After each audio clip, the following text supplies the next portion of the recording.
प्यार प्रछात, आज का इस वीडियो आप सभी बच्चों के लिए बेसिकली खास होने वाले हैं। और आज की इस वीडियो में हम बात करने वाले संपूर्ण क्रांति, चैप्टर नंबर 3 का संपूर्ण क्रांति। संपूर्ण क्रांति का लेखक कौन है? डॉक्टर राजेंद्र प्रसाद। क्या होगा? डॉक्टर राजेंद्र प्रसाद, संपूर्ण क्रांति। तो चलिए मेरे प्यार छात्र, इस वीडियो को स्टार्ट करते हैं। सबसे पहले मैं बता दूं मेरे प्यार छात्र कि जो भी छात्र मेरे इस यूट्यूब चैनल पर नए हैं तो चैनल को लाइक जरूर कर दीजिएगा। अगर चैनल पर पहली बार आए तो चैनल को सब्सक्राइब करके बेल आइकन जरूर दबा दीजिएगा ताकि नई नोटिफिकेशन आप लोग के पास पहुंच जाए। चलिए प्रश्न नंबर 1 में देख लेते हैं। किसने कहा था अभी ना जाने कितने मीलों इस देश की जनता को जाना है? क्या कह रहा है कि किसने कहा था अभी ना जाने कितने मीलों इस देश की जनता को जाना है।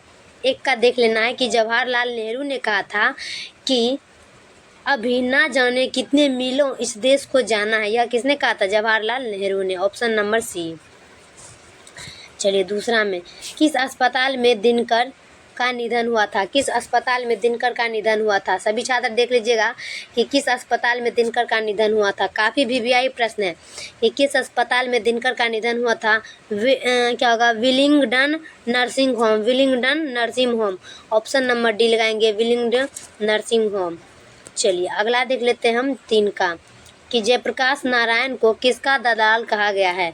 जयप्रकाश नारायण को किसका दलाल कहा गया? सभी छात्र देख लीजिएगा, जयप्रकाश नारायण को किसका दलाल कहा गया? 3 का आंसर होगा ऑप्शन नंबर डी। क्या हो जाएगा? अमेरिका। क्या हो जाएगा? अमेरिका। ऑप्शन नंबर डी लगाएंगे, अमेरिका। चलिए अगला का बात करते हैं 4 का। जयप्रकाश नारायण के स्वास्थ्य पर निगरानी रखने वाले डॉक्टर का नाम क्या था? जयप्रकाश नारायण के स्वास्थ्य पर निगरानी रखने के लिए डॉक्टर का नाम क्या था? 4 का सभी छात्र देख लीजिएगा और 4 का आंसर हो जाएगा डॉक्टर रहमान। क्या होगा? डॉक्टर रहमान जो है ना जयप्रकाश नारायण के स्वास्थ्य का निगरानी कर रहा था। इसका आंसर ऑप्शन नंबर ए। चलिए 5 का कि जयप्रकाश जी को किसका भाषण सुनकर अमेरिका जाने की प्रेरणा मिली? क्या कह रहा है कि जयप्रकाश जी को किसका भाषण सुनकर अमेरिका जाने की प्रेरणा मिली? 5 का सभी छात्र देख लीजिएगा और 5 का आंसर को स्वामी सत्यदेव। क्या होगा? स्वामी सत्यदेव का भाषण सुनकर अमेरिका जाने का प्रेरणा मिली। Option number B. चलिए अगला देख लेते हैं हम 6 का। Free press. क्या कर रहा है कि फ्री प्रेस का मालिक कौन था? फ्री प्रेस के मालिक कौन था? 6 का सभी छात्र देख लीजिएगा, फ्री प्रेस का मालिक कौन थे? 6 का आंसर होगा ऑप्शन नंबर सी, सदानंद जी। क्या होगा? सदानंद जी। ऑप्शन नंबर सी लगाएंगे, सदानंद जी। चलिए अगला देख लेते हैं हम 7 का। ब्रेन ऑफ बॉम्बे किसे कहा जाता है? ब्रेन ऑफ बॉम्बे किसे कहा जाता है? 7 का सभी मेरे प्यार साथ देखिएगा, ब्रेन ऑफ बॉम्बे किसे कहा जाता है? तो ब्रेन ऑफ बॉम्बे उमाशंकर दीक्षित को कहा जाता है। उमाशंकर दीक्षित को ब्रेन ऑफ बॉम्बे कहा जाता है। Option number A. चलिए अगला देख लेते हैं हम 8 नंबर का कि जयप्रकाश नारायण ने आईएससी की परीक्षा कहाँ से पास की? कि जयप्रकाश नारायण ने आईएससी की परीक्षा कहाँ से पास की है? सभी छात्र देख लीजिएगा कि जयप्रकाश नारायण ने आईएससी की परीक्षा कहाँ से प्राप्त की है। 8 का आंसर हो जाएगा बिहार विद्यापीठ। क्या होगा? बिहार विद्यापीठ। ऑप्शन नंबर डी लगाएंगे, बिहार विद्यापीठ। चलिए 9 का देख लेते हैं कि लेनिन की मृत्यु कब हुई थी? अब यहाँ पर क्या हो रहा है कि लेनिन की मृत्यु कब हुई थी? लेनिन की मृत्यु हुई थी 1924 ईस्वी में। कब हुई थी? 1924 में। क्या कह रहा है कि लेनिन की मृत्यु कब हुई थी? 1924 में। Option number D. चलिए अगला देख लेते हैं हम 10 का। जयप्रकाश जी मार्क्सवाद कब बने? जयप्रकाश जी कब मार्क्सवाद बने?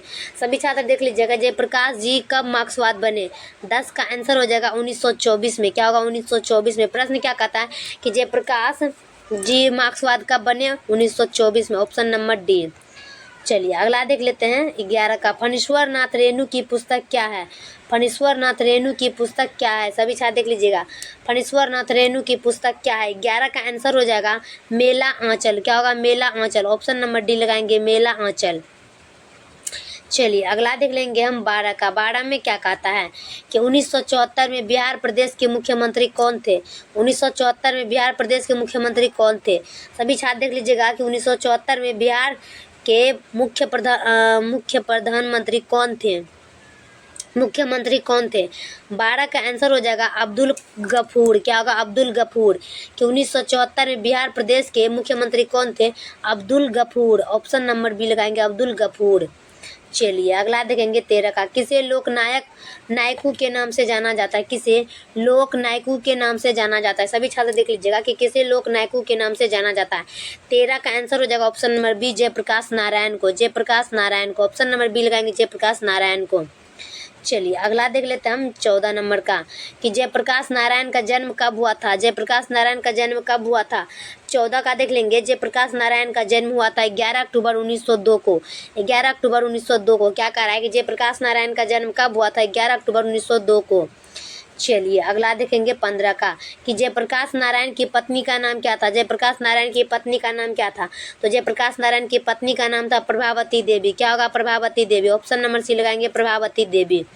चलिए अगला देख लेंगे 16 का, ring reaction of Indian polity किसकी रचना है। क्या कह रहा है, ring reaction of Indian polity किसकी रचना है। 16 का देख लेना है और 16 का आंसर लगाना ऑप्शन नंबर डी में जयप्रकाश नारायण, जयप्रकाश नारायण।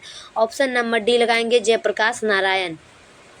चलिए अगला देख लेते हैं हम 17 का, प्रजा। क्या कह रहा है कि प्रजा सोशलिस्ट पार्ट का गठन कब हुआ था, प्रजा सोशलिस्ट पार्ट का गठन कब हुआ था। सभी छात्र देख लीजिएगा प्रजा सोशलिस्ट पार्ट का गठन कब हुआ था। 17 का आंसर हो जाएगा ऑप्शन नंबर ए 1952 में। 1952 में जो है ना प्रजा सोशलिस्ट पार्ट का गठन हुआ था। ऑप्शन नंबर ए।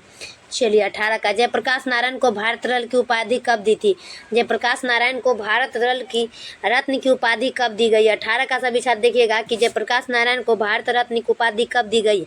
18 का आंसर हो जाएगा 1998। ऑप्शन नंबर बी लगाएंगे। क्या होगा, 1998। चलिए अगला का बात करते हैं हम 19 नंबर का। 19 में क्या कहता है कि उर्वशी किसकी रचना है, उर्वशी किसकी रचना है। सभी छात्र देख लीजिएगा उर्वशी किसकी रचना, उर्वशी है रामधारी सिंह दिनकर की। क्या हो जाएगा, रामधारी सिंह दिनकर। जयप्रकाश नारायण रामधारी सिंह दिनकर। ऑप्शन नंबर ए।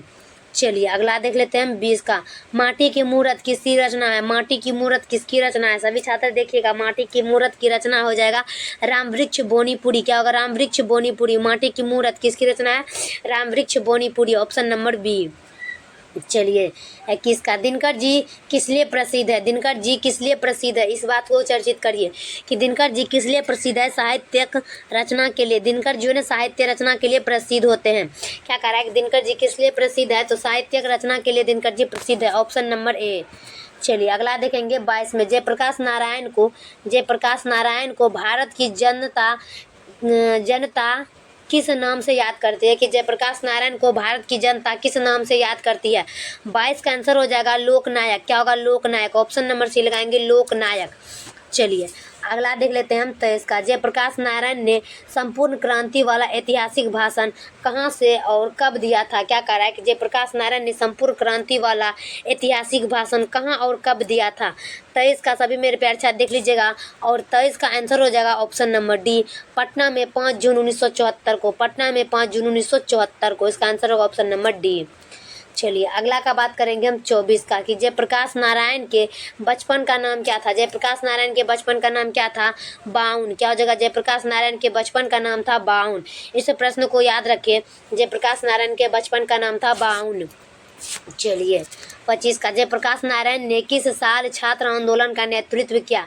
जयप्रकाश नारायण ने किस साल छात्र आंदोलन का नेतृत्व किया। 1974 ईस्वी में। 1974 ईस्वी में जयप्रकाश नारायण ने छात्र आंदोलन का नेतृत्व किया था। ऑप्शन नंबर सी लगाएं। चलिए अगला देखेंगे 26 का, कि जयप्रकाश नारायण के पिताजी का क्या नाम था। इस प्रश्न को याद रखें, जयप्रकाश नारायण जी का पिताजी का नाम क्या था। जयप्रकाश नारायण के पिताजी का नाम था हर्षु दयाल। क्या होगा, हर्षु दयाल। प्रश्न क्या कहता है कि जयप्रकाश नारायण के पिताजी का नाम था Harshu Dayal. Option number B लगाएंगे हर्षु दयाल। चलिए अगला देखेंगे 27 में, कि जयप्रकाश नारायण रचित पाठ का नाम क्या था। जयप्रकाश नारायण के रचित पाठ का नाम क्या था। 27 का आंसर लगाना है संपूर्ण क्रांति। क्या होगा, संपूर्ण क्रांति। ऑप्शन नंबर सी में संपूर्ण क्रांति। चलिए अगला देख लेंगे हम 28 का, संपूर्ण क्रांति क्या है। संपूर्ण क्रांति क्या है, संपूर्ण क्रांति है भाषण। ऑप्शन नंबर बी लगाएंगे भाषण। चलिए अगला का बात कर लेते हैं हम 29 नंबर में, कि संपूर्ण क्रांति किसकी देन है। संपूर्ण क्रांति किसकी देन है। सभी छात्र देख लीजिएगा कि संपूर्ण क्रांति किसकी देन है। संपूर्ण क्रांति जयप्रकाश नारायण की देन। क्या हो जाएगा, Jayaprakash Narayan. Option number D. चलिए लास्ट देख लेते हैं और आखिरी, संपूर्ण क्रांति पाठ में दिया गया भाषण किसका है, कि संपूर्ण क्रांति में भाषण जो दिया गया है वो किसका है, किस लेखक का है, तो वो जयप्रकाश नारायण का। जयप्रकाश नारायण ने ही अपना स्वयं चीज़ लिखा है, यानी कि संपूर्ण क्रांति का लेखक जो है जयप्रकाश नारायण है। ऑप्शन नंबर ए। तो मेरे प्यारे प्यारे छात्र, मेरा वीडियो कैसा लगता है कमेंट बॉक्स में नहीं छापते प्यारे मेरे छात्र तो कमेंट बॉक्स में ज़रूर छापिएगा। और तब तक के लिए नेक्स्ट वीडियो में मिलते हैं। ऐसे वीडियो पाने के लिए चैनल को सब्सक्राइब करके बेल आइकन जरूर दबा दीजिएगा और जितना हो सके उतना इस वीडियो को शेयर करिएगा मेरे प्यारे प्यारे छात्र। और तब तक के लिए हम नेक्स्ट वीडियो में मिलते हैं। जय हिंद, जय भारत।